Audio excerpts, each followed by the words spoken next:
Hello, and welcome to G Fun Facts Online, where we dig into the fascinating stories behind the world we live in. Today, we're venturing into a field that combines history, forensics, and high-tech exploration.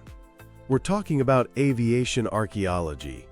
When you think of an airplane crash, you probably picture a scar on the landscape, a tragic headline, or maybe a ghost on the seabed. It's a moment of disaster, a field of twisted metal. But to a special kind of scientist, it's something more. It's a complex puzzle frozen in time, a rich historical text holding stories of technological ambition, human courage, and profound tragedy. Aviation archaeologists are not treasure hunters. They are historians, scientists, and storytellers who unearth, document, and preserve the physical remnants of humanity's journey into the sky. Their work provides closure to families, corrects the historical record, and offers incredible insights into the human side of aviation. So today, let's explore how they read these stories written in wreckage, from the battlefields of World War II to the silent depths of the ocean. The story of aviation archaeology begins, perhaps unsurprisingly, in the aftermath of World War II. Across Europe, particularly in Great Britain, the landscape was littered with the wreckage of thousands of military aircraft. In the 1950s and 60s, this gave rise to a new hobby, wreck hunting. Enthusiastic amateurs, driven by historical curiosity and a desire for souvenirs, began seeking out and excavating these sites. The focus was often on recovering impressive artifacts, like engines, propellers, and cockpit instruments. But this was more about collecting things than answering questions. The shift from a hobby to a real scientific discipline was gradual, but decisive. The 1970s saw the first dedicated books on the subject, which began to formalize the practice. But the 1980s marked the critical turning point.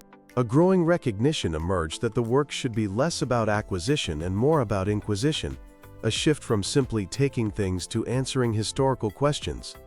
The first academic mention of using proper archaeological methods at a crash site appeared in 1981, when side-scan sonar was used to locate a Vickers Wellington bomber in Scotland's Loch Ness. A key catalyst for this professionalization was the need for safety and respect. Incidents involving the disturbance of human remains and the accidental detonation of unexploded bombs at crash sites in the UK prompted action.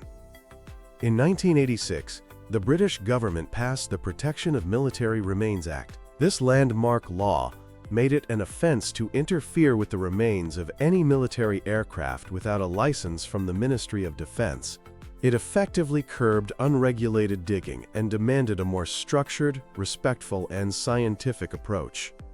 Similar laws followed in other countries, like the Sunken Military Craft Act in the United States, passed in 2004. By the 2000s, with university courses and professional organizations, aviation archaeology had firmly established itself as a legitimate field of study. So what does it take to be a modern aviation archaeologist? Well, their toolkit is something straight out of a blockbuster movie, and the investigation begins long before anyone picks up a shovel. The first phase is called desktop archaeology. This is pure detective work. Researchers become historical investigators, scouring official accident reports, squadron operational records, newspaper archives, coroner's reports, and even personal diaries and letters from the crew. They also conduct interviews with any living eyewitnesses, members of original search parties, or family members, piecing together a complete picture of the incident to pinpoint a potential search area. Once a general location is identified, the high-tech hunt begins. Archaeologists use a range of non-invasive remote sensing technologies to survey the area without disturbing the ground.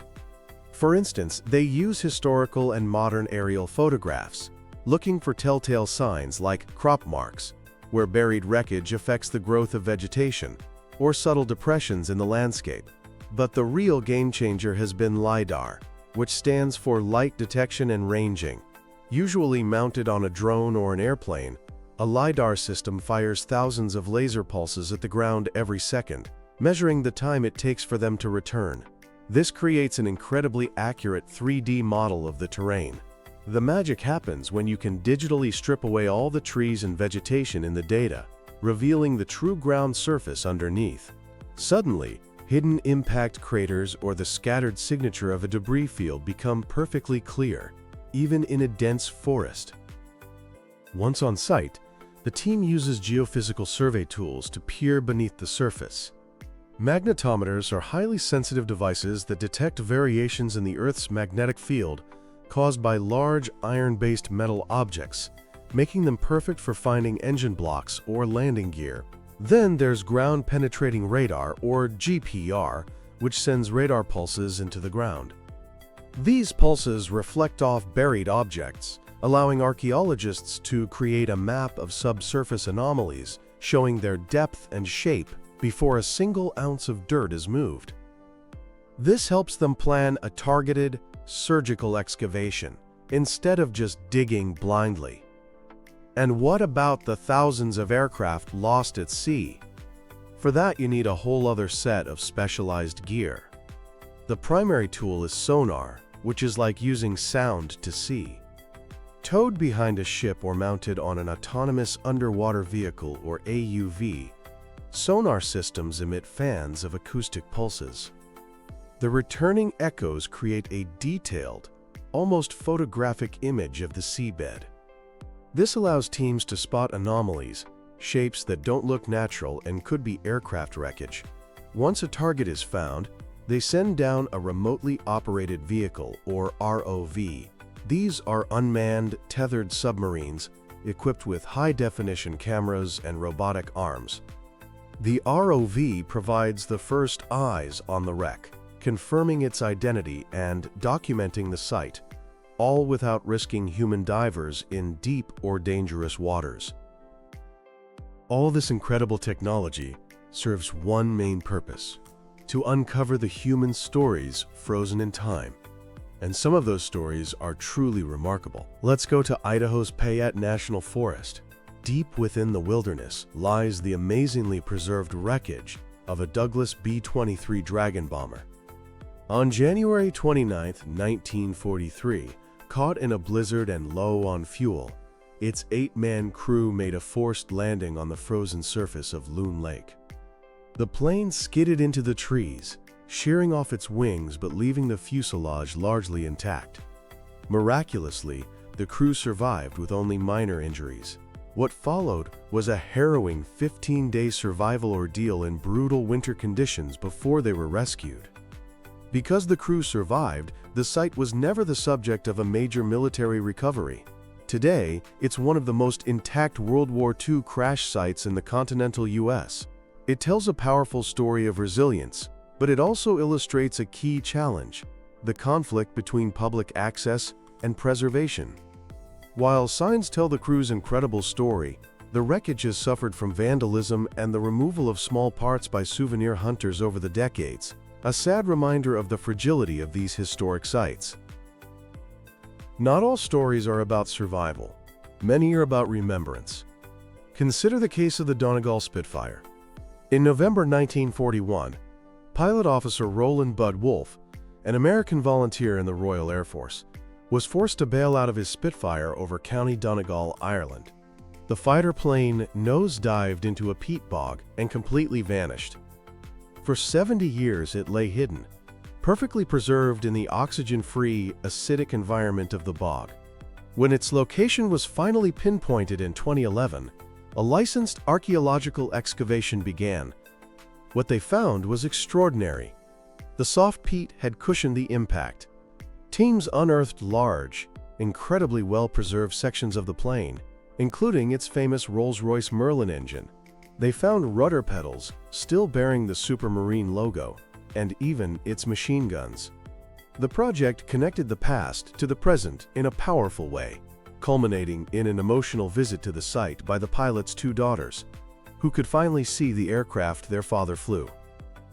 Sometimes, the goal is to bring closure after decades of uncertainty. On March 5, 1945, just weeks before the end of the war in Europe, an RAF Lancaster bomber, call sign NN-775, was shot down over Belgium, killing all 7 crew members.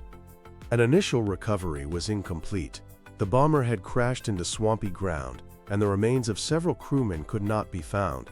For over 70 years they were missing. Then, in 2016, a new investigation was launched. A magnetometric survey revealed that a large portion of the bomber was still buried deep in the field. The subsequent excavation was treated with the scientific rigor of an archaeological dig and the solemnity of an exhumation. The team recovered not only significant parts of the aircraft, but also the remains of the missing crewmen. They found a watch, stopped at the exact moment of impact. The recovered remains allowed the crew to finally be buried together with full military honors, bringing closure to their families after more than 7 decades. This brings us to the profound ethical responsibilities that govern this field.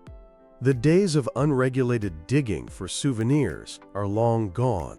Modern laws like the Protection of Military Remains Act in the UK and the Sunken Military Craft Act in the US recognize that these wrecks are protected historical sites. Internationally, the UNESCO 2001 Convention on the Protection of the Underwater Cultural Heritage provides a framework, prioritizing leaving sites undisturbed and prohibiting commercial exploitation. The guiding principle is respect. Respect for the site as a finite archaeological resource, and most importantly, respect for any human remains. Many of these crash sites are war graves, and they are treated with the utmost dignity. But there is a philosophical debate at the heart of this field: preservation versus restoration. Many archaeologists argue that a crash site should be preserved in situ, left undisturbed.